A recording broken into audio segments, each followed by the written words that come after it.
নমস্কাৰ বন্ধুসকল আজি মই আপোনালোক সকলোকে ভোগালীৰ আন্তৰিক শুভেচ্ছা জ্ঞাপন কৰিছোঁ। আজি ইমান এটা পবিত্ৰ দিন আমাৰ সকলোৰ কাৰণে হয়তো বহুত ফূৰ্তিৰ দিন। এইটো বিহুত আমাৰ কেতিয়াও অভাৱ নহয়। আমি বহুতৰ ঘৰত বহু ধৰণৰ খোৱা খাদ্য আমি এৰেঞ্জমেণ্ট কৰোঁ। যিমান যি পাৰে দামী দামী মাছৰ পৰা আদি কৰি পিঠাগুড়ি খান্দো, পিঠা বনাওঁ আৰু আমি এনেকৈ চেলিব্ৰেট কৰোঁ এইটো বিহু। কিন্তু এচাম এনেকুৱা মানুহ আছে যিসকল মানুহৰ ঘৰত মানে চাকি এটা নজ্বলে। তো মই কথাটো এদিনাখন গম পালোঁ এজনৰ পৰা যে আপোনালোকে চাব পাৰিছে আমি এটা জোপোহাত আহিছোঁ। আপোনালোকে চাব পাৰিছে তেনে আহক।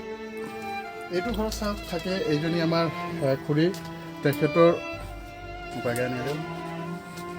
খুৰী এখেতৰ ঘৰত চাকি এটা নাই। তেলৰ বহুত অভাৱ কাৰণে ইয়াতে চাকি এটা নাই। তেখেতে এনেকৈ জীৱিকা নিৰ্বাহ কৰে চাকি নোহোৱাকৈ আন্ধাৰত চোলাৰ পাৰত বহি পেলাই। সেইটো ৰুমতো চাব পাৰিছে আন্ধাৰ, কমপ্লিটলি আন্ধাৰ। তো আজিৰ দিনত মই তেখেতৰ কাৰণে এটা গিফ্ট লৈ আহিছোঁ, বিহুৰ গিফ্ট। কাকি তোমার আন্ধার থাকেন না? না ঠিক আন্ধারও থাকা না লাগবে। তোমার জন্য আমি একটা লাইট নিয়ে যাচ্ছ, কমসে কম লাগবে। তোমরা আন্ধারও থাকেন ওদিন কইছেন মোক না না না এই আন্ধাৰত এমন কৰি থাকে নেকি আজিৰ দিনত? বোলে আকৌ চাব পাৰিছে আজিৰ দিনততো তেখেতসকলে কিমান কষ্টত থাকে। এটা হৈ গ'ল তোমাৰ পোহৰ।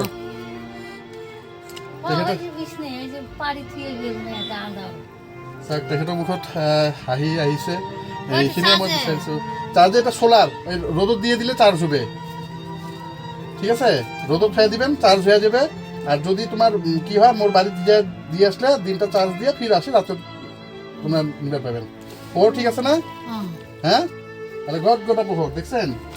কোনো চাব পাৰিছে তেখেতসকলে তলত শুৱে।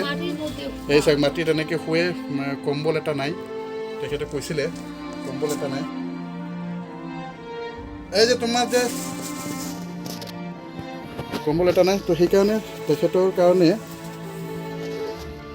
ব্ল্যাঙ্কেট এটা আনিছোঁ। এটা ধরো তোমার, তোমরা এবার পোহর হল। আর এই যে তোমার জন্য একটা নতুন কম্বল।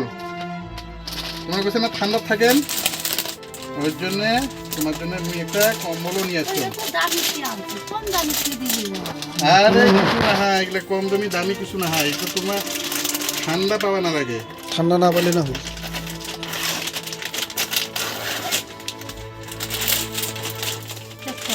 এই যে মনে কৰা চাব পাৰিছে এইটো ব্ল্যাঙ্কেট তেখেতক মই দিলোঁ। এইটো নাও, এটা গাত উড়ি ঘুমাবেন যাতে ঠান্ডা না পান। না হবে আৰু তোমাৰ মাটিত থাকা ব্যৱস্থা যদি পাৰম ভগৱান দিলে কৰি দিম। তো বন্ধুসকল চাব পাৰিছে। আৰু ইয়াতে মই ধন্যবাদ জ্ঞাপন কৰিছোঁ আমাৰ কোকৰাঝাৰৰ এজন দাদা ৰামকৃষ্ণ চৌধুৰী। তেখেতে ডনেট কৰিছে আৰু লাইটটো ডনেট কৰিছিলে জিয়াৰুল হক, যাক আমি বিল্লা বুলিও কওঁ। তো তেখেতসকললৈ মোৰ অশেষ আন্তৰিক ধন্যবাদ। তেখেতসকলে মই কথাখিনি ৰাখিছিলোঁ আৰু তেখেতসকলে মোৰ প্ৰস্তাৱখিনি শুনি পেলাই তেখেতসকলে যিমানখিনি পাৰে ডনেট কৰিছে। আৰু এনেকৈ এটা কথা ক'ব বিচাৰিছোঁ যে আমি যেনেকৈ ষ্ট্ৰীট ডগ ৱাইল্ড লাইফৰ লগত যিমানখিনি কাম কৰি আছোঁ, কেতিয়াবা আমি এনেকুৱা হয় যে এনেকুৱা মানুহৰ লগতো যেতিয়া দুখবোৰ চাওঁ তেতিয়া আমিও নোৱাৰোঁ ৰখিবলৈ। আমি তেনেকৈ সহায়ৰ হাত বঢ়াই দিওঁ। যদি আপোনালোকে কোনোবা কেতিয়াবা এনেকুৱা ধৰণৰ মানুহক সহায় কৰিব বিচাৰে, আপোনালোকে আমাৰ ডেছক্ৰিপশ্যনত আমাৰ কি নাম্বাৰ থাকিব, একাউণ্ট নম্বৰ থাকিব, তাতে আপোনালোকে যিকোনো ডনেট কৰিব পাৰে, যাতে আমি এনেকুৱা ধৰণৰ নিডি পিপল মানুহক আমি কিবা না কিবা ডনেট কৰিব পাৰোঁ। বন্ধুসকল আজিৰ কাৰণে ধন্যবাদ। আপোনালোকক আকৌ বিহুৰ শুভেচ্ছা জ্ঞাপন কৰি আজিৰ কাৰণে ইয়াতে আকৌ লগ পাম। জয় হিন্দ, জয় ভাৰত।